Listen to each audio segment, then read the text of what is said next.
Welcome to One on One. And my guest today is, should I use director? Just director, not doctor. I started to call you doctor. Okay, I'll No, start not a doctor. again. Okay. Welcome to One on One. With me is Director of Community Outreach at Temple University. We're going to find out a little about what you do, Michael Robinson. And I want to welcome you once again to the Trudy Haynes Show.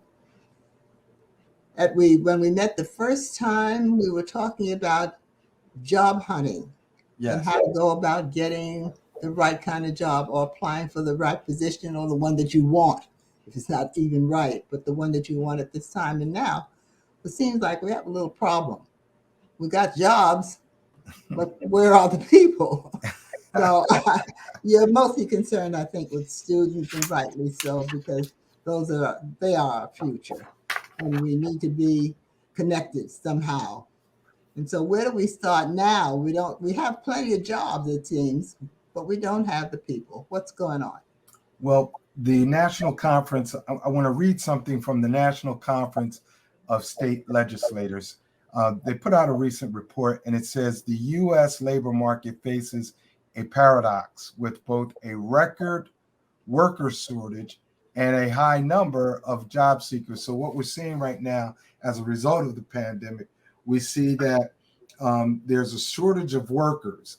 That's on the side of the employers. They have all these jobs, but they're having a hard time finding workers. So there's this shortage of workers. But then on the other side of the ledger, when we look at job seekers, we see that there's a high number of job seekers looking for work.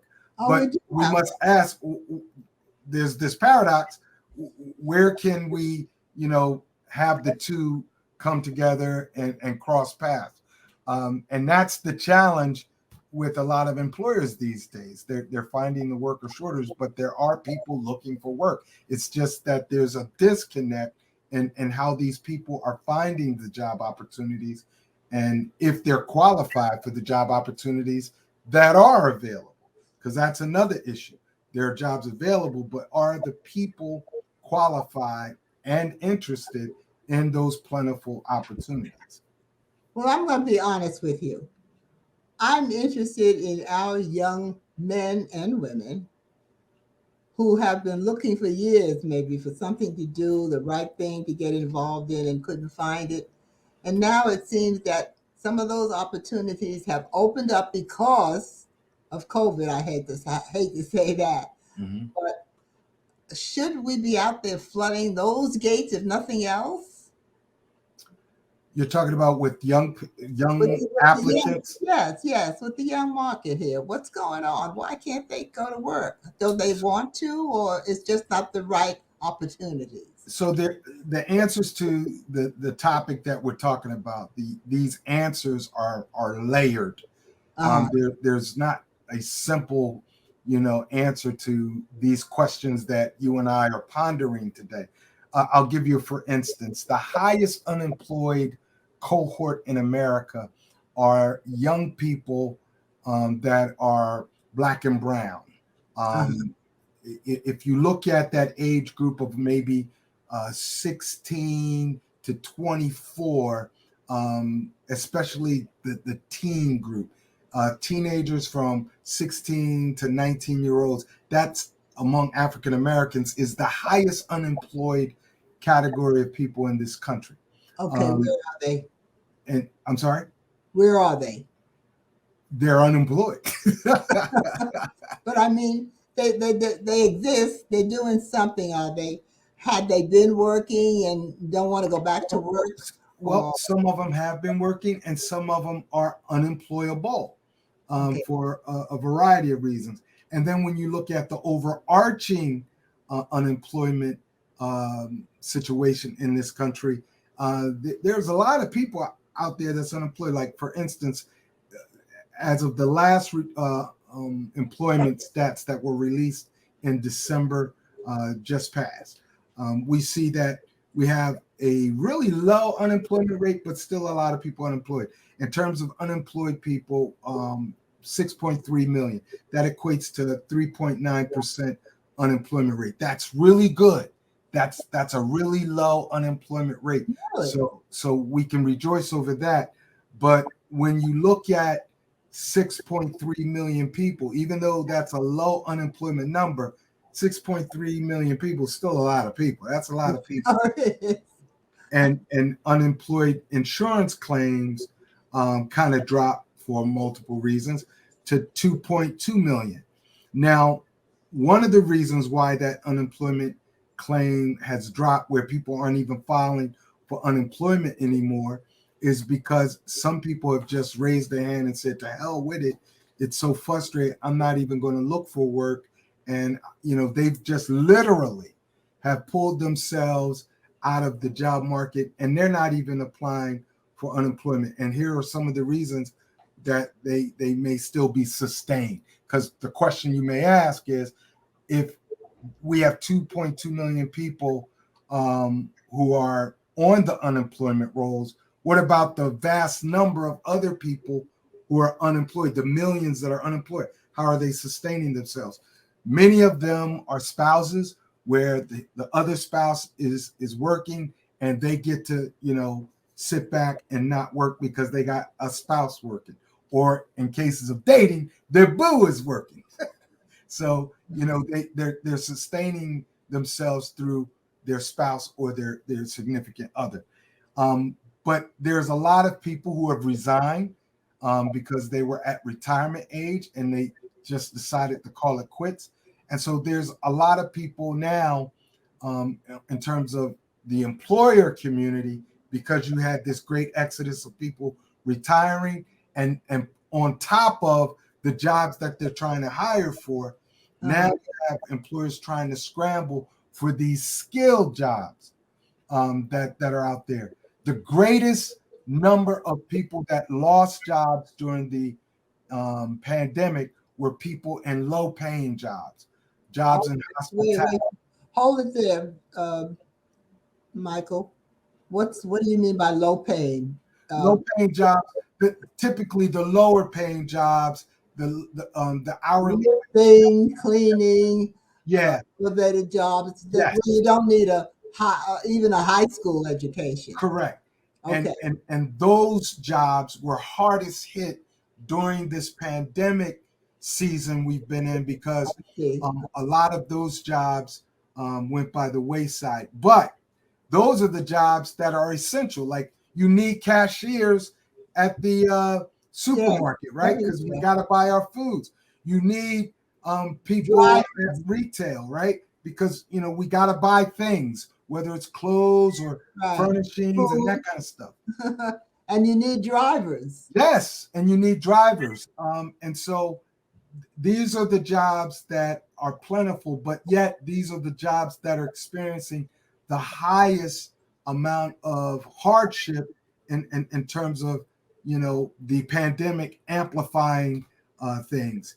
When we look at common barriers, like, what are some of the things preventing people from getting jobs, especially during the pandemic? Some of the information I'm going to share with you right now, it doesn't matter what demographic you're a part of, whether you're white, black, Asian, it doesn't matter, Hispanic.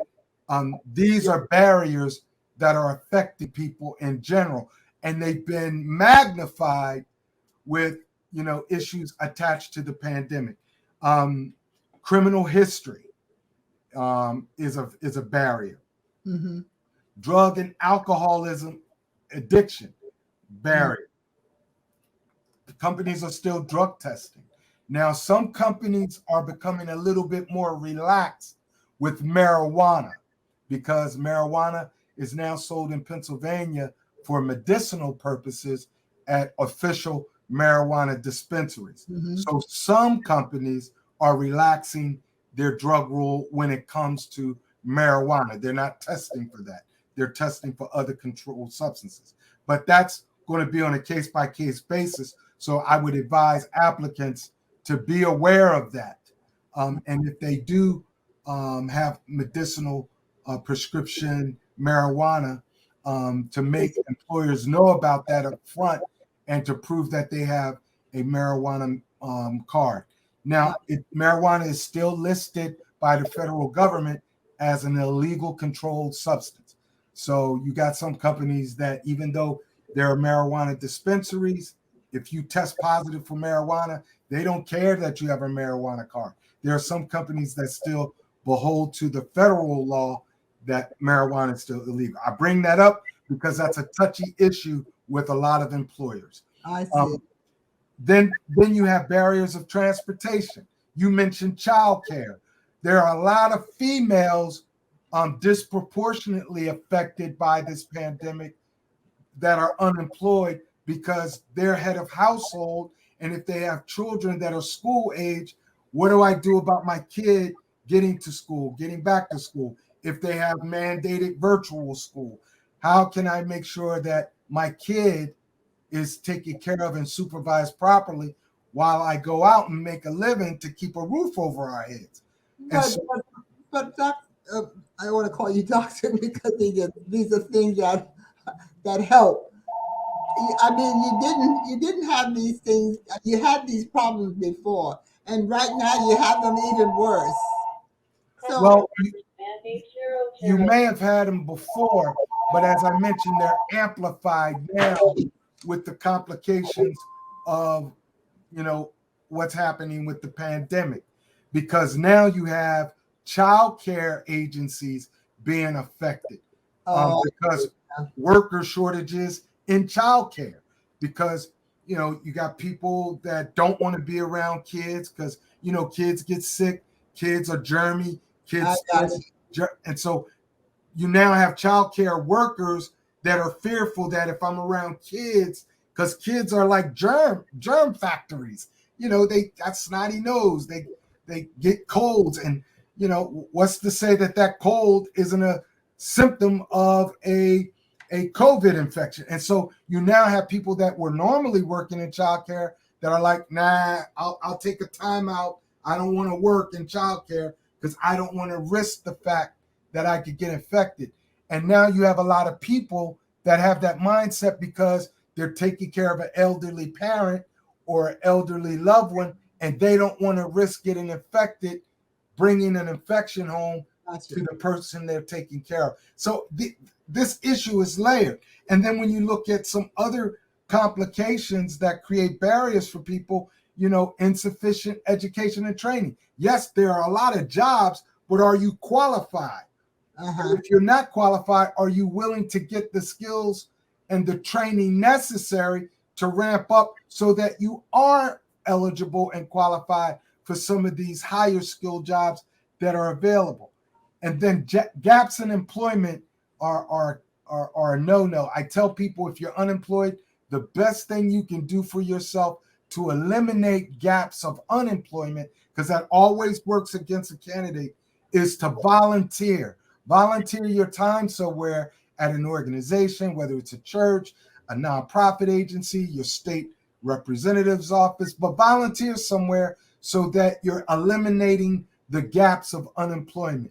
Because if you're volunteering, and it doesn't have to be long hours, it could be a few hours a week, but at least you're filling in the gaps so that your resume doesn't have gaps of unemployment. I don't need to know whether that job paid or not. I just need to know where you consistently employed. But those are just a few barriers that have been amplified in a huge way as a result of the pandemic. isn't this? Well, I guess it's a problem. We've always had problems, but to me, I would see these openings. I would go get a job. Oh, without question, they're paying more now. Yes. First of all, yes, you're right. They're paying more now. But it's only a temporary thing. Take it now while you have it and build a nest egg, build some savings, learn something anyway, because you can always learn something on a job and have a sort of a reference when you go to see somebody else that you worked during the pandemic to help somebody else or whatever the job is caused by. I just don't see throwing that opportunity away, just throwing it away, because now you can get it and give it back if you have to. But take advantage of it for yourself and your family. Make sure that they're eating right, that they're calling, and to put aside some money when you cannot get a job or you have to wait for what you want. I just placed a woman in a executive administrative management role with a local employer here in the city, and she's an entrepreneur by trade. She has her own business. So what she's doing, she was willing to take that full-time job that I had available with a local employer that was paying $20 an hour. It pays $20 an hour. Now she's going to be working that job, but the money she's going to earn from that, she's going to use to pour into her business, her entrepreneur business, to help keep that afloat.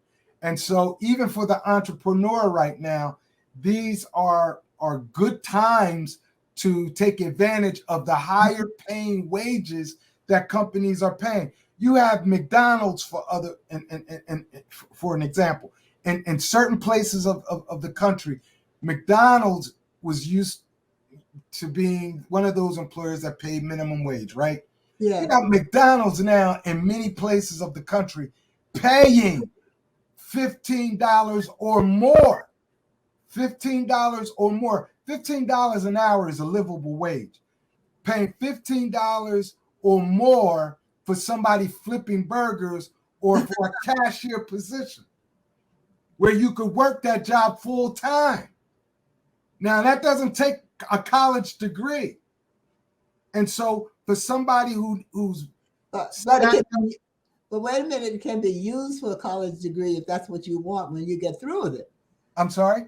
It can be used to help you pay for college degree. Yes.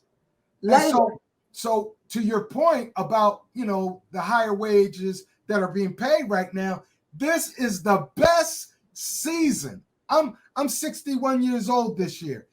In my 61 years of living, this is the first time in my lifetime I've seen companies across the board raise salaries, pay signing bonuses for minimum wage jobs.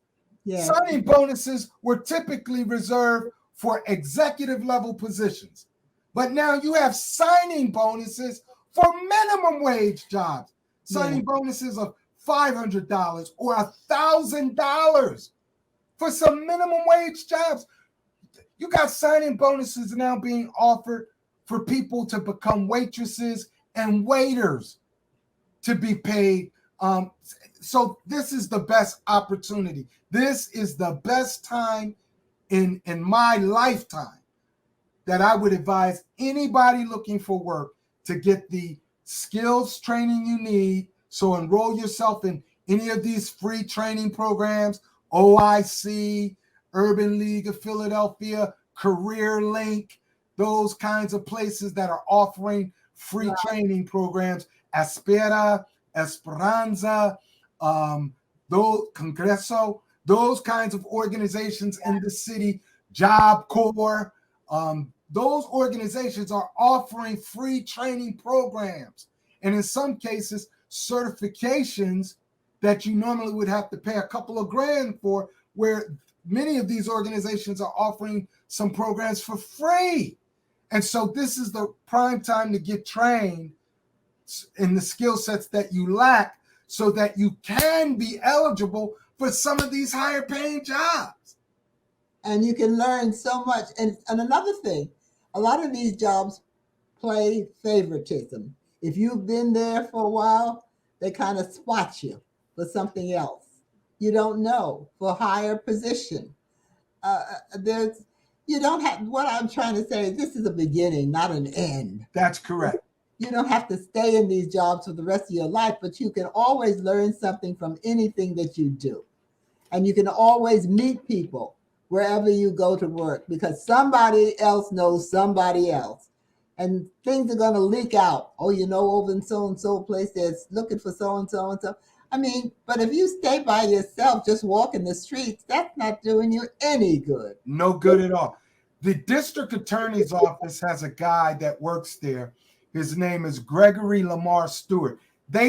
Greg in his department, he's the community liaison for the district attorney's office.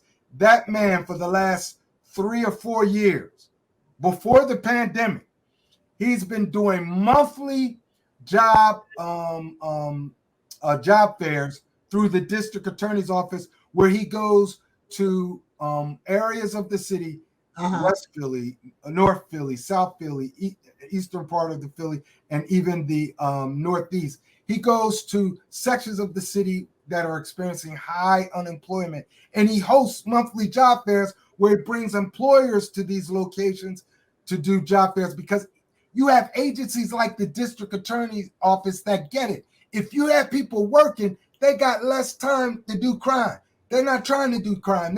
They're trying to keep that job and keep that money coming in. They want to earn stacks.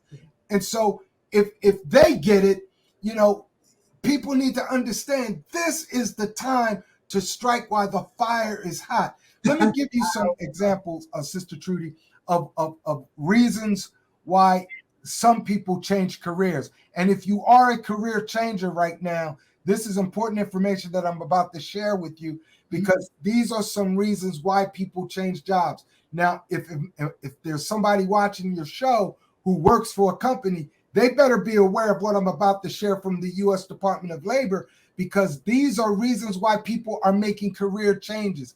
And if I know why people are leaving my organization, because that's basically what I'm about to share, these are reasons why people want a career change. I can make a change in my workplace so that I can retain my people, so that they don't go unemployed and that they don't go into that millions of people looking for work. Here are the top reasons why people change careers, right? Number one is work-life balance. People are looking for an even kill with balancing my work with my personal life. I don't want that grind mentality that used to exist in the workforce, where people all work and no play. People now want that balance because they got responsibilities that have been amplified by the pandemic. So they want a company that can respect work-life balance. Then higher pay. We've been talking about that for a while in this conversation. People change jobs because now they want higher pay. And this is the best time to secure the bag, because companies are paying more money. Thirdly, more meaningful and fulfilling career opportunities. They want work that's going to be meaningful, work that has some community service attached to it, or some type of altruistic requirement or option attached to the job that allows me to do my job, yes, but to make me feel fulfilled that I'm also doing work that's going to contribute to the betterment of the community. And then expanding their professional skill set. And then lastly, lack of advanced opportunities. Where I'm at, I hit the ceiling and there's no more growth opportunities. So I'm leaving to find other growth opportunities. Those are the top 5 reasons why people change jobs. Okay. Are you still giving your sessions? Yes. And I got good news. I'm glad you asked that, Trudy. We have our our weekly workshops that are going to kick off in February. We're going to have an open house at the end of the month for any job seeker that's looking to sharpen their job search skills, their resume, their interview skills, those kinds of things. It's called the Now Program. And we're going to have an open house here at Temple for that 10-week event. At the end of the 10 weeks, watch this. People will get an incentive where if they want to take a college course at community college, that will be paid for. Wow. They will get, while they're in the training, a SEPTA transportation card to come to and from the training. Wow, that sounds a wonderful opportunity. And then there's going to be a sign-on bonus to take advantage of the workshops. And then they get a certificate at the end of the program that makes them eligible for some statewide provided courses and Um, job seeker support. Thank you so much. And anytime you want to get a word out, you know where I am, you know how to reach me. Do not hesitate because we're here to help and to find out what you can't find out, baby, or to help you find out what you want. And we're willing to do that, right, Doc? I appreciate this platform you give me. You have been so good to me, and I thank you so much for this platform. Listen, I thank you because I didn't know how to reach them and what to tell them. But there is hope out there if you use it properly. Yes, Use it properly. Take advantage of it now. Think about it later. yes. Okay. Thank you so much for the Thank work. you. And you'll be providing our office telephone number. May I give that to your audience? Hey, you added. 215-204-0677 is my office number to learn about our open house event for the Now Professional Development Seminar that we'll have. Thank you again, Trudy. Thank you and your crew. This And has been good luck. great. Thank you. Good luck and really take care of yourself. We Take need you. care. Okay. Bye bye. Bye-bye.